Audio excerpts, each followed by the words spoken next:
Hi everyone! Today I'll be showing you my #1 strange talent while I tell you a little bit about myself. So you might have seen me on all the different shorts that I've been putting up based around Korean dramas and my life, but you probably don't know anything about me. So while I peel some grapes, let's chat. Tell me about yourself, Hannah. Well, my name is Hannah and I was born many years ago, but not that many. I'm still a young adult, I think. I'm currently working as a public servant in California, but before that I was a journalist. And I was a journalist in the East Coast and also in South Korea. I was working in radio and also in print and digital news. I graduated college really early. I finished in 2.5 years, probably because I just wanted to bulldoze my way through and really start living life. I just wanted to finish school and do something more with my life. But after those 2.5 years, my parents suggested I teach abroad in South Korea. And it sounds cool, but it's not really because I'm Korean American, so going to Korea wasn't like, ooh, I'm going to a country where I've never been before and I want to immerse myself into the culture. No, it was actually just living in Korea to be near my parents for 2 years. And they lived in like the middle of nowhere. The school that I taught was in the middle of nowhere. There were rice paddies and you had to take a winding country road to get to the school.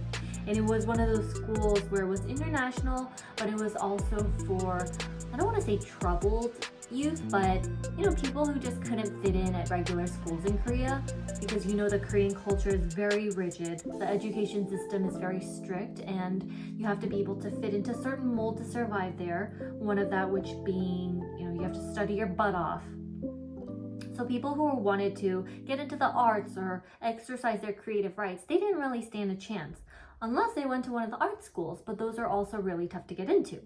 So I started teaching English at that school. I was 19, 20 at the time, and I was just 3 years older than any of the oldest students. So seniors at the time, I was just 3 years older than them. And I had to have a class 6th and 7th graders. So I remember when they were doing open house and we were to meet the parents for the first time. It was a boarding school, so all the parents were really curious and very concerned about the well-being of their children. And when they saw me being so young, a lot of the moms didn't like it. A lot of the moms thought I couldn't handle it, and they actually went to the other 6th grade teacher and they asked her to take on their kids. So they wanted to transfer out of my class to go to hers. That wasn't a very good first impression for me. We all had to attend a 3-day camp before entering the school, so it was a chance for the students to assimilate. It was a chance for the students to get to know each other, to know their homeroom teachers, to meet each other, and then gradually ease into the boarding school life. And it was also a chance for the parents to be there with their kids and say their final goodbyes and meet the educators. And those 3 days really were a bit of a struggle, I guess, because none of the parents really warmed up to me until I proved myself, basically. They all wanted the experienced teacher. They all wanted someone older. They didn't like that I was so young and single and like a child myself.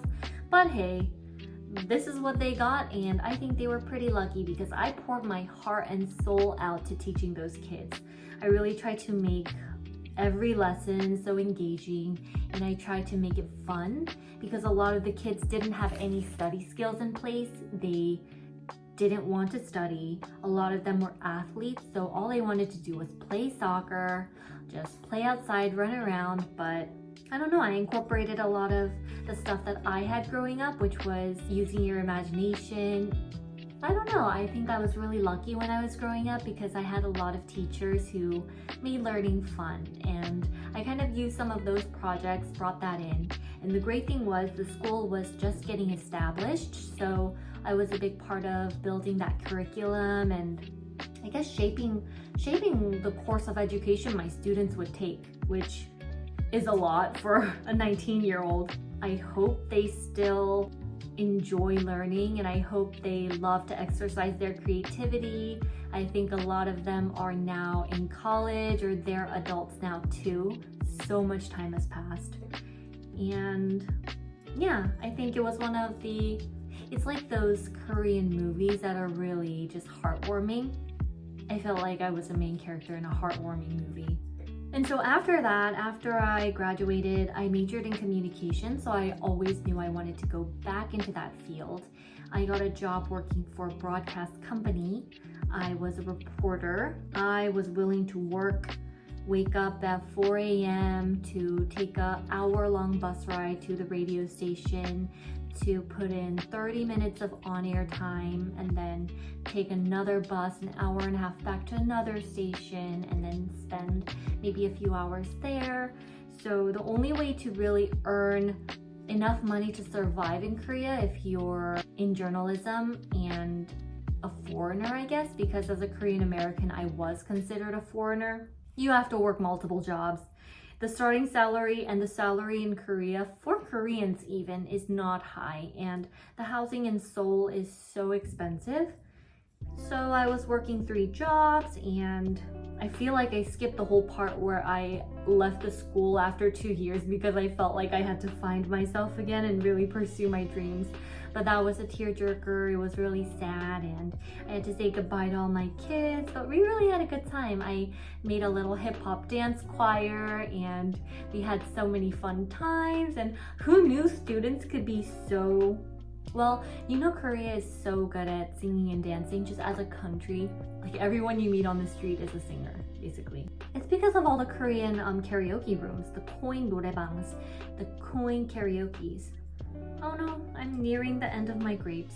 I was working in journalism, freelance for multiple stations, and it was so fun. Even though I had to work really hard, come up with all of my own content, and I had to deal with some very Korean style people, it was really fun. I could tell you more about it, specifically the career part of it, in a different video. I didn't mean for this to be a career video, but now I'm back here. I'm back in Los Angeles, and you might be wondering why. If it was your dream, why didn't you pursue communications in Korea further? Or why are you back here not doing communications? Why did you go into public service? It's like that question people ask you where, would you rather be happy doing your job but earn less money, or would you rather have enough money and pursue your hobbies as hobbies?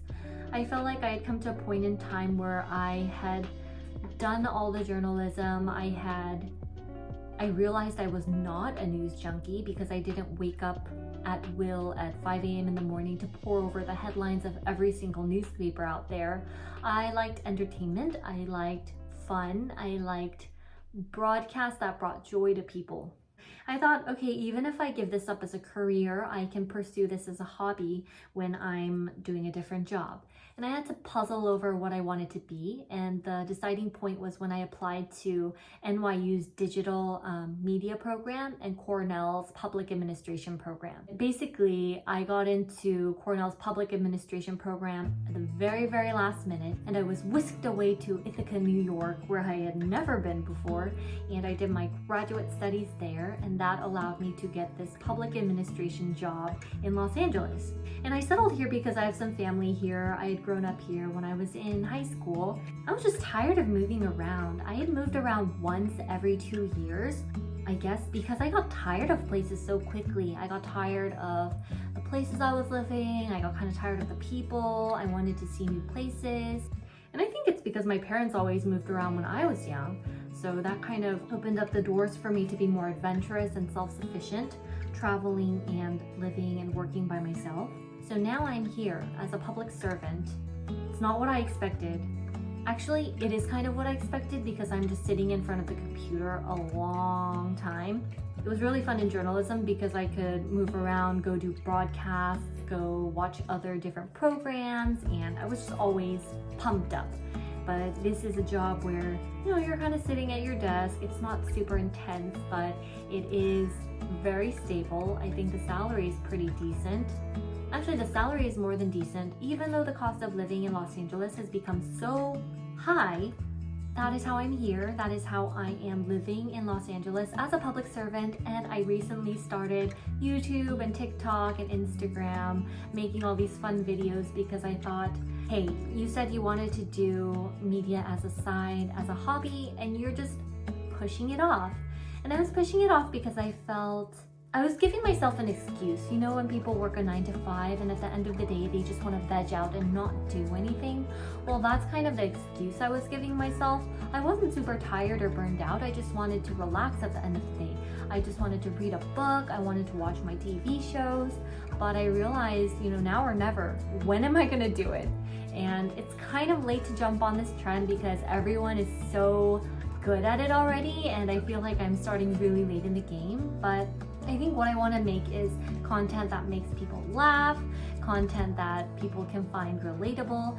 I peeled all my grapes. You should eat one. So this is one of my talents or my skills. I also really like singing.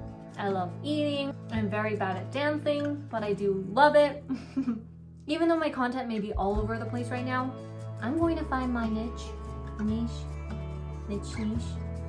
Until then, I will continue to make content that makes me happy, brings me joy, and hopefully puts a smile on your face too, because you live to laugh another day. I don't even know where that came from. But thank you for listening to how I got here in a nutshell, and I hope to see you all soon.